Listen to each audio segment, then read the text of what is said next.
اعوذ باللہ من الشیطان الرجیم، بسم اللہ الرحمن الرحیم، اللہم صلی علی محمد وآل محمد وعجل فرجہم۔ ناظرین اکرام، ایک بار پھر آپ کا میزبان اطہر کاظمی آپ کے پسندیدہ پروگرام کے ساتھ حاضر خدمت ہے۔ جیسا کہ میں نے آپ کو پہلے بتایا کہ ہم آن لائن پوڈ کاسٹ اور انٹرویوز کی شکل میں آپ کو ان تمام لوگوں سے روبرو کرائیں گے جنہوں نے خدمت خلق کے ساتھ ساتھ دنیاوی اور دینی خدمت کو بھی انجام دیا ہے، اور اس طریقے سے ہمارے مختلف موضوعات ہوں گے جس کو ہم ڈسکس کریں گے تاکہ نوجوانوں کے لیے یہ پروگرام ایک مشعل راہ ثابت ہو سکے، اور صرف نوجوانوں کے لیے نہ صحیح لیکن جب دین میں یا دنیاوی اعتبار سے کچھ پرابلمس آتی ہیں تو ہمارے رہنما ہمارے ساتھ کس طرح کا تعاون کرتے ہیں اور ان کا مقصد کیا ہوتا ہے اور اس مقصد کو وہ دنیا تک کیسے پہنچاتے ہیں۔ بحمدللہ آج سوشل میڈیا کا زمانہ ہے، اور اس سوشل میڈیا پلیٹ فارم پر ہم زیادہ سے زیادہ تعلیمات معصومین کی ترویج کر رہے ہیں، اور اس کے علاوہ اپنے علماء اکرام سے رہنمائی کے طور پر اس انٹرویوز یا پوڈ کاسٹ کو آپ تک پہنچانے کی سعادت حاصل کر رہے ہیں۔ اس وقت ایک خاص موضوع ہے جس کو ہم ڈسکس کرنا چاہتے ہیں۔ موضوع یہ ہے کہ کیا سوشل میڈیا آج کے نوجوانوں کے لیے منفی ہے یا مثبت پہلو بھی رکھتا ہے؟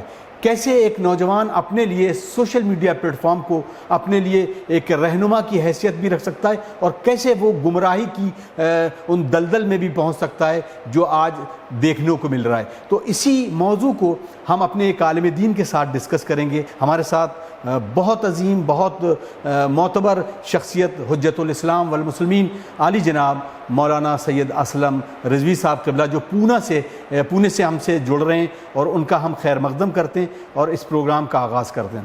السلام علیکم۔ وعلیکم السلام ورحمۃ اللہ وبرکاتہ۔ مولانا بہت خیر مقدم ہے خدیجہ ٹی وی پر، اور ہم امید کرتے ہیں کہ آج کا جو ہمارا سوشل ایشو ہے کہ سوشل میڈیا کتنا منفی ہے اور کتنا مثبت ایک شخصیت کے لیے، ایک بچوں کے لیے، اور آج کے زمانے میں ان لوگوں کے لیے، تو سب سے پہلا سوال تو یہی ہے کہ آپ اس کو کس نظریے سے دیکھتے ہیں؟ اعوذ باللہ من الشیطان الرجیم، بسم اللہ الرحمن الرحیم، الحمد للہ والصلاۃ علی اہلہا۔ سب سے پہلے میں ڈاکٹر اطہر کاظمی صاحب آپ کا دل کی گہرائی سے شکریہ ادا کرتا ہوں کہ آپ نے اس حقیر فقیر بندے ناچیز کو یہ سعادت، یہ شرف اور یہ موقع عنایت فرمایا کہ اپنی ناچیز رائے آپ کے ذریعے سے آپ کے ناظرین کی خدمت میں پیش کر سکوں۔ بہت ہی عمدہ سوال ہے، اور یہ کہا جا سکتا ہے کہ آج کی اس تہذیب کا یہ جو نیا کلچر ہے، اس کا ایک برننگ ایشو ہے، اور بہت ہی ضروری ہے کہ ہم لوگ سوشل میڈیا کے بارے میں جانیں کہ سوشل میڈیا اصل میں ہے کیا۔ دیکھیے، میڈیا کو اگر آپ اردو میں اس کا ترجمہ کریں گے تو میڈیا یعنی واسطہ، ذریعہ، جی، اور سوشل کو کے بارے میں ہم سب جانتے ہیں، اس کا ترجمہ کرنے کی بھی ضرورت نہیں ہے۔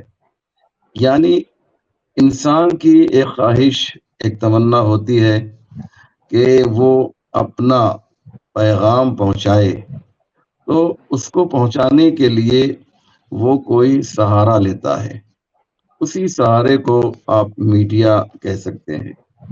اور یہ جیسے جیسے زمانہ ترقی کرتا گیا، یہ پیغام پہنچانے کا ذریعہ بھی ترقی کرتا گیا۔ سب سے پہلے جب زمانے نے بہت زیادہ ترقی نہیں کی تھی، اور بقول آیت اللہ ناصر مکارم شیرازی کے یہ انسان ترقی کی شاہراہ پر قدم رکھ رہا تھا، تو اس نے پیغام پہنچانے کے لیے کبوتروں کا سہارا لیا، اور ان کو ٹرین کیا جاتا تھا کہ وہ مثلا ایک بادشاہ کا پیغام دوسرے بادشاہ تک، یا ایک بادشاہ کا پیغام دوسرے شہر تک جو خود اسی کے ملک میں وہ شہر واقع تھا، اور ان کو اتنا ٹرین کیا جاتا تھا کہ وہ کبوتر سیدھے، فرض کیجئے، مثال دے رہا ہوں کہ ایک بادشاہ لکھنؤ میں ہے، اور دوسرا مثال کے طور پہ آپ قریب سلطان پور لے لیجئے، تو وہ بادشاہ سلطان پور کے لیے اگر پیغام دیتا تھا تو وہ کبوتر ایگزیکٹ سلطان پور جاتا تھا اور وہاں کے بادشاہ کو وہ پیغام پہنچاتا تھا. تو جی اس سے یہ سمجھ میں آتا ہے کہ اس کے لیے باقاعدہ وہ پیسہ خرچ کرتے تھے. کبوتروں کو ٹرین کرنا، آپ جانتے ہیں کہ انسانوں کو ٹرین کرنا مشکل ہے، چاہے کہ جانوروں کو ٹرین کیا جائے، پرندوں کو ٹرین کیا جائے، اس کے لیے وہ ایک بھاری رقم چکاتے تھے. تو اس جی زمانے میں، اس زمانے کا میڈیا وہی کبوتر تھا. ایسے زمانہ بڑھتا گیا یہاں تک کہ پرنٹ میڈیا آیا. پرنٹ میڈیا کے ذریعے سے بھی پیغام پہنچایا گیا، اور اس کے بعد پھر ریڈیو آیا. ریڈیو کے ذریعے سے پیغامات پہنچائے گئے، مثلا خبریں دی جاتی تھیں. مجھے یاد ہے کہ بچپنے میں ریڈیو کی بڑی اہمیت ہوا کرتی تھی. میرے بچپنے میں کسی کے پاس جی ریڈیو جی ہوتا تھا تو وہ بہت ہی پیسے والا مانا جاتا تھا. تو ایسے ہی پرنٹ میڈیا کے بعد پھر آیا الیکٹرانک میڈیا. ٹیلی ویژن کے ذریعے سے خبریں پہنچائی گئیں، اور اس کے بعد اب جس دور میں ہم گزر رہے ہیں یہ دور ہے سوشل میڈیا کا. جی اور یہ پیغام جیسے جیسے زمانہ ترقی کر رہا ہے، پیغام پہنچانے کی جو اسپیڈ ہے وہ بڑھتی جا رہی ہے. یعنی پہلے کسی جی پیغام کو پہنچانا ہوتا تھا، مثلا کبوتر کی مثال لے لیجئے، تو گھنٹوں لگ جایا کرتے تھے ایک میسج کو وہاں تک پہنچانے کے لیے. اور کبوتر سے پہلے جو ہے اطہر بھائی ابھی میڈیا تھا. مثال کے طور پہ قاصد بھیجے جاتے تھے، اور وہ جی ایک شہر سے دوسرے شہر میں جاتے تھے. وہ اونٹوں کے اوپر یا گھوڑوں کے اوپر سوار ہو کے جاتے تھے. تو کہنے کا مقصد یہ ہے کہ ہر زمانے میں یہ انسان کو فکر لاحق رہی کہ پیغام پہنچایا جائے. اسی لیے آپ دیکھیے کہ اللہ کے جو نمائندے ہیں ان کو پیغمبر کہا جاتا ہے. جی جی پیغمبر کا مطلب ہوتا ہے، اصل میں وہ پیغام بر ہے. پیغام بر، لے جانے والا. جیسے نامہ بر، خط لے جانے والا. قاصد کو نامہ بر کہا جاتا ہے. ایسے رسول خدا کا کے القاب میں سے ایک لقب پیغمبر بھی ہے، جو اصل میں جی پیغام بر ہے، یعنی پیغام لے جانے والا. تو کہنے کا مقصد یہ ہے کہ یہ جو پیغام پہنچانے کا ذریعہ ہے یہ انسانیت کی فلاح و بہبود کے لیے ہے. اگر اس کا استعمال جو ہے سلیقے سے کیا جائے تو اس کا فائدہ ہی فائدہ ہے. لیکن اس زمانے میں جو ہو رہا ہے، سوشل میڈیا کا استعمال دونوں طرح سے ہو رہا ہے. پازیٹیو وے میں بھی ہے اور نگیٹیو وے میں بھی. مثبت طریقے سے بھی اس کا استعمال ہو رہا ہے اور منفی طریقے سے بھی. آپ کو جی شاید یاد ہوگا کہ مصر کی جو حکومت تھی اس کا تختہ جو ہے سوشل میڈیا کے ذریعے سے پلٹ دیا گیا تھا، اور حسنی مبارک کو جو ہے جی جی کرسی چھوڑنا پڑا تھا. جی ایک لڑکی تھی جو 20-22 سال کی رہی ہوگی، مجھے ایگزیکٹ عمر یاد نہیں ہے. اس نے ایک میسج ایسا دیا کہ جس کے ذریعے سے پورا مصر جو ہے سڑک پہ نکل آیا، اور میدان تحریر پر جو ہے زبردست احتجاج ہوا. اور نتیجہ یہ ہوا کہ وہ حکومت کے جو امریکہ اور اسرائیل کی جسے مدد حاصل تھی اس کو جو ہے جی جی چھوڑنا پڑا. بہرحال یہ طاقت ہے سوشل میڈیا کی. اور ہاں بڑے اب بڑے سوال میں آپ سے میرے ذہن میں ایک دم سے سوال ایک آیا ہے. جی آج کے دور میں جتنا ضروری ہے یہ ایک پلیٹ فارم، ہر ایک عالم دین اپنی یعنی تعلیمات معصومین کی ترویج بھی اس طریقے سے کر رہے ہیں، اور اس کے جو منفی یعنی اس کے اپوزٹ اگر دیکھا جائے تو وہ بھی کام کر رہے ہیں. اور خاص طور سے اگر ہم الگ الگ مکتب فکر کی بات کریں تو ہر ایک عالم اپنے حساب سے انٹرپریٹیشن بھی کر رہا ہے. لیکن جو خاص ایک بات ہے، ہم اگر تشیع کی بات کریں تو جو تقاریر ہیں اور ان تقاریر کے ساتھ جو کلپس چلی ہیں ان کلپ کو کاٹ کے آگے کا سیاق و سباق اور پیچھے کا وہ نہیں جڑتا ہے، بلکہ وہ پوائنٹ جو اہم ہوتا ہے اور اس سے کہیں نہ کہیں کچھ چیزیں منفی آتی ہیں، نگیٹو آتی ہیں، اس کو وائرل کرنا، یہ شرعی نقطہ نظر سے کیسا ہے اور کتنا اس کے لیے منع کیا گیا ہے, یا کیسے ہم اس کو کس طریقے سے دیکھیں؟ بالکل آپ کہہ سکتے ہیں کہ یہ ایک طرح کا کانٹراڈکشن ہے جو ہم دیکھ رہے ہیں کہ وہی سوشل میڈیا جو بے انتہا مفید ہے وہ اتنا ہی مضر بھی ہو جاتا ہے کہ جب نیت خراب ہو جائے.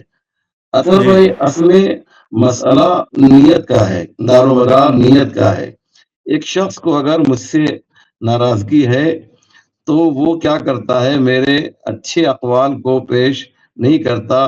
ایسے لوگ ہیں, آپ مجھ سے بہتر جانتے ہیں, کہ ان کو کسی کی انسلٹ کرنے میں, کسی کی توہین کرنے میں مزہ آتا ہے.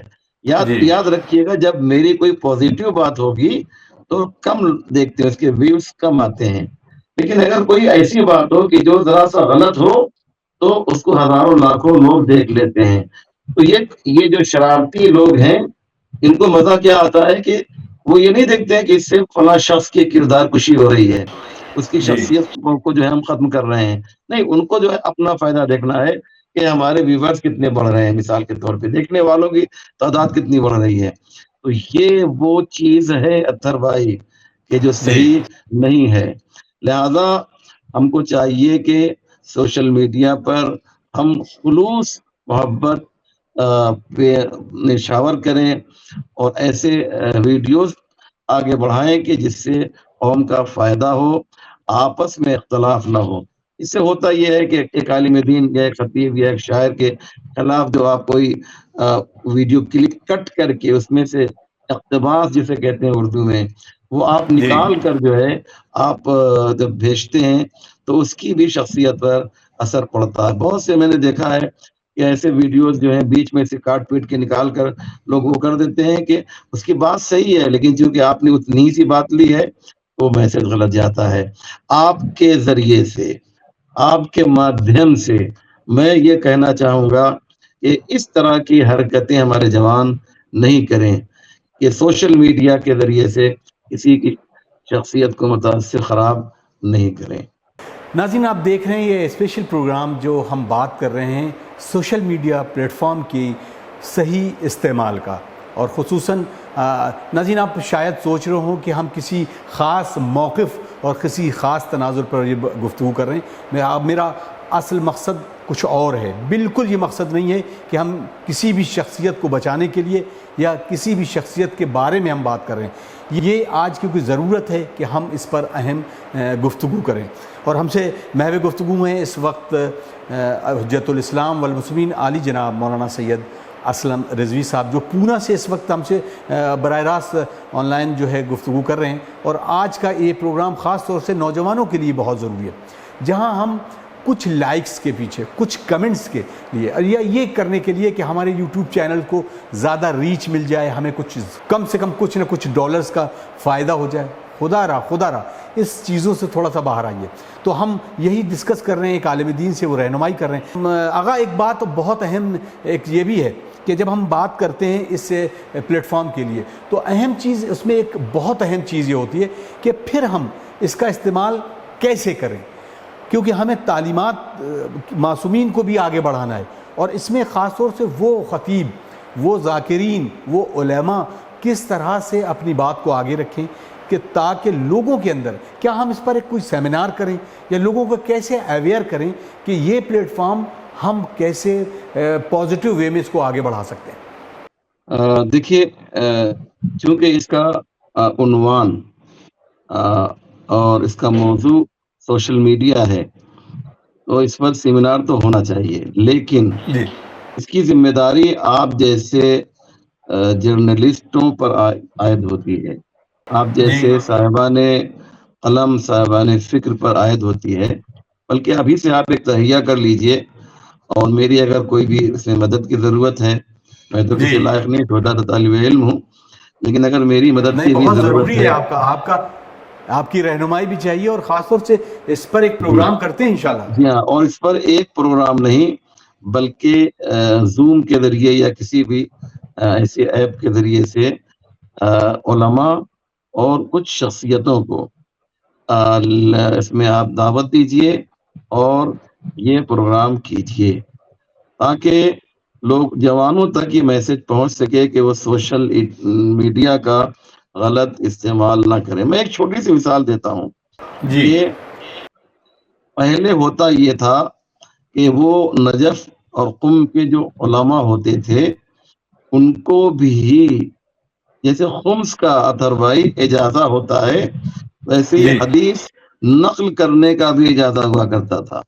یعنی کیا مقصد؟ اس کو اجازہ روائی کہتے تھے جی جو علماء کو دیا جاتا تھا. اجازہ روائی مطلب آپ تو جانتے ہیں لیکن میں آپ کے ناظرین کے لیے بتاؤں کہ اجازہ روائی کا مطلب یہ ہوتا ہے کہ حدیث کو نقل کرنے کا اختیار ہر ایک کو نہیں ہے بلکہ اس کو ہے کہ جس کے پاس مرجع وقت کا اجازہ روائی ہو. جی مقصد کیا؟ میں وقت آسان کرتا ہوں تاکہ میرے چھوٹے بچے بھی سمجھ لیں اور جوان بھی سمجھ لیں یہ اجازہ روائی کیا ہے. مثال کے طور پر ہم نے ایک حدیث دیکھی ایک ہماری کتاب میں، بہار الانوار کا میں نام لے لیتا ہوں، تو ہم یہ کہہ کر کہ صاحب علامہ مجلسی نے اس حدیث کو نقل کیا ہے یا اپنی کتاب میں لکھا ہے، ہم فوراً نقل نہیں کر سکتے ہیں. وہاں سے لے کر لوگوں تک پہنچانے کا حق علماء میں ان لوگوں کو ہے کہ جن کے پاس اجازہ روائی ہوا کرتا تھا. اب تو نئی لوگ لیتے ہیں، لیکن پھر بھی جب بات آئے گی تو یہ کہا جائے گا کہ جو پڑھے لکھے لوگ ہیں وہ حدیث کا انتخاب کریں، سلیکٹ کریں اور اسے سوشل میڈیا پہ ڈالیں. اب ہوتا کیا ہے جی کہ ہمارے گھر میں بہار الانوار ہے، اب تو اردو ترجمہ بھی ہو گیا، انگلش میں بھی ہے، سوشل میڈیا پر بھی ساری کتابیں مل جاتی ہیں. تو لوگ کیا کرتے ہیں، وہاں سے اس کتاب کو لیتے ہیں، اس میں سے ایک حدیث لیتے ہیں اور اپنے اعتبار سے کوشش کرتے ہیں کہ اس کو ڈال کر سوشل میڈیا پر وہ کر دیں، اپلوڈ کر دیں.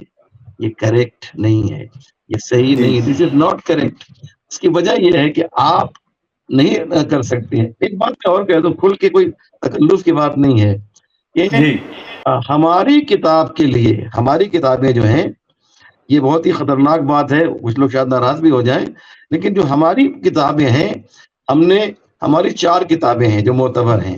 جیسے جی برادران اہل سنت کی کتنی کتابیں ہیں؟ 6 کتابیں ہیں. 6 ان کو بولتے ہیں صحاح ستہ. جی صحاح صحیح کی جمع ہے، ایک ہے تو صحیح ہے، بہت سے تو صحاح کہتے ہیں. ستہ یعنی 6 صحیح کتابیں. صحیح کا مطلب یہ ہے کہ اس میں کوئی غلطی نہیں ہے. نہیں ہے. ان کا نظریہ یہ، ہمارا نظریہ نہیں ہے. ہم جو ہے شیعہ حضرات یہ کہتے ہیں کہ ہماری جو کتاب جو صحیح ہے وہ ایک ہی کتاب ہے، اس کا نام کیا ہے؟ قرآن کریم. یہ صحیح، اس میں کوئی غلطی نہیں. تصور بھی کرے گا کوئی تو وہ دائرہ اسلام سے خارج ہو جائے گا. لیکن ہماری جو 4 کتابیں ہیں، کافی، تہذیب، استفسار، ملا یحییٰ الفقی، یہ 4 کتابیں جو ہیں ہم کبھی نہیں کہتے کہ یہ صحیح ہے، اس کتاب کو صحیح نہیں کہتے ہیں. اسی لیے ہمارے یہاں ایک علم ہے جسے علم رجال کہا جاتا ہے. در بھائی، جی علم رجال کا کام کیا ہے؟ علم رجال کا کام یہ ہے کہ یہ حدیثوں کو فلٹر کرتا ہے. بات واضح ہو رہی ہے؟ بہت سبحان اللہ. امپورٹنٹ اور بہت اہم بات میں کہہ رہا ہوں. ایک جی جی علم رجال کا کام یہ ہے حدیثوں کو دیکھنا، جائزہ لینا، چیک کرتا ہے، ٹیسٹ کرتا ہے علم رجال کہ یہ حدیث صحیح ہے نہیں صحیح ہے. اسی لیے ہمارے یہاں ایک حدیث معتبر ہے کہ ہماری ہر حدیث کو نہیں مانو، اس حدیث کو مانو کہ جو قرآن کے مطابق ہو، اور اگر ہماری کوئی حدیث قرآن کے مطابق نہ ہو تو فَاضْرِبُوهُ عَلَى الْجِدَارِ، اسے دیوار پہ مار دو. یہ امام نے جی کیوں فرمایا؟ معصوم نے کیوں فرمایا یہ؟ کیونکہ معصوم کو معلوم تھا کہ ہمارے درمیان کچھ دشمن ہوں گے جو بنی امیہ کے فیکٹری میں تیار کیے جائیں گے اور وہ جی غلط حدیثیں جو ہیں جعل کریں گے، تیار کریں گے، بنائیں گے ڈپلیکیٹ حدیث. لہذا بعد کے علماء کی ذمہ داری کیا ہے کہ وہ ان حدیثوں کو صحیح کو الگ کریں اور غلط کو الگ کریں. اور علامہ مجلسی نے کہا ہے کہ ہمارا کام حدیثوں کو جمع کرنا ہے. بعد کے جو علماء آئیں گے اس حدیث کو جو ہے وہ علم رجال کے ذریعے سے اس کو چیک کریں گے. 2 چیزیں ہوتی ہیں در بھائی، اگر وقت ہو تو میں بتاؤں آپ کو، بہت امپورٹنٹ بات اور خطرناک بھی بہت ہے. بہت خوبصورت گفتگو ہے، لیکن آغا بالکل وقت جو ہے بہت تیزی سے نکل رہا ہے. جی بسم اللہ. جی ہاں، میں یہ بات آپ کو بتاؤں، بہت امپورٹنٹ بات ہے، اور وہ یہ ہے کہ دو چیزیں ہوتی ہیں، ایک ترائب اور ایک روایت۔ ایک بار کیا ہے کہ حدیث کو چیک کیا جائے گا کہ راوی اس کے صحیح ہے صحیح نہیں ہے، کتاب میں جی حدیث ہے، اس سے لینا دینا نہیں ہے۔ تو جو راوی ہیں ان میں کوئی غلط راوی تو نہیں ہے، کیونکہ حدیث کی قسمیں ہوتی ہیں، حدیث حسن، حدیث صحیح، حدیث ضعیف وغیرہ وغیرہ، وہ ایک الگ مسئلہ ہے۔ تو پہلے دیکھیں گے کہ اس کے راوی صحیح، دوسرے اگر راوی صحیح بھی ہیں تو دیکھا جائے گا اس کے میٹر اور مضمون کو، اگر وہ قرآن سے ٹکرا رہی ہے تو لاکھ اس کے راوی صحیح ہوں، اس حدیث کو جی فضربو علی الجدار کر دیا جائے گا، دیوار پہ مار دیا جائے گا۔ جب ہم اتنی باتیں ہم آپ کی خدمت میں پیش کر چکے ہیں، تو ہر عام خاص کو، ہر وہ شخص جس نے کچھ پڑھ لیا ہو اور وہ انگلش جانتا ہو، اس کو اردو بھی نہیں آتی ہو، وہ ہر حدیث کو نقل کرنے کا اسے حق نہیں ہے۔ یہ کام پڑھے لکھے علماء کا ہے، میرے جیسے طالب علم کا بھی نہیں ہے۔ بہت بہت شکریہ آغا، بہت قیمتی بات اور بہت مثبت گفتگو اس زاویے سے کہ آپ تک اب تک شاید بالکل کلیئر ہو گیا ہوگا کہ ہم کس طرح سے سوشل میڈیا کا استعمال کریں، اور امید کرتے ہیں ان لوگوں سے بھی کہ جو اپنے تقاریر کے کچھ پہلو کو شاید اجاگر بھی کرنا چاہتے ہوں، تو ان کو بھی چاہیے کہ ابھی کچھ دن پہلے بہت اہم ایک نقطہ سامنے آیا، وہ یہ کہ کسی صاحب نے ایک ویڈیو کلپ کو وائرل کیا یہ کہہ کے کہ انہوں نے دعوت ذوالعشیرہ کا ایک واقعہ پیش کیا جس میں حضور اکرم صلی اللہ علیہ وآلہ وسلم کا وہ عمل جو آپ نے کھانے میں لعاب دہن ڈالا تھا، اس کو جوڑ کر انہوں نے کہا کہ دیکھو اسی طریقے سے یہ قوم جو ہے اہل تشیع یہ کھانے میں تھوک ملاتے ہیں وغیرہ وغیرہ۔ تو یہ سوشل میڈیا پر چھوٹی چھوٹی کلپس وائرل کرنے کا مقصد کچھ اور ہوتا ہے۔ تو امید کرتے ہیں کہ آپ کو یہ پورا ایپیسوڈ بہت عمدہ طریقے سے سمجھ میں بھی آیا ہوگا، اور آپ سے گزارش ہے کہ اس ویڈیوز کو زیادہ سے زیادہ شیئر کریں تاکہ یہ پورا ویڈیو لوگوں تک پہنچے اور لوگوں کو اس بات کا علم ہو سکے کہ وہ کس طرح سے اپنے سوشل میڈیا پلیٹ فارم کو یوز کرتے ہیں۔ بہت بہت شکریہ آغا، آپ نے ہمیں وقت دیا اور قیمتی وقت دیا، اس کے لیے بے حد شکر گزار ہیں۔ ناظرین ہمیں دیجیے اجازت، انشاءاللہ اگلے پروگرام میں کسی اور شخصیت کو آپ مدعو کریں گے اور ان سے رابطہ کریں گے۔ والسلام علیکم ورحمۃ اللہ وبرکاتہ۔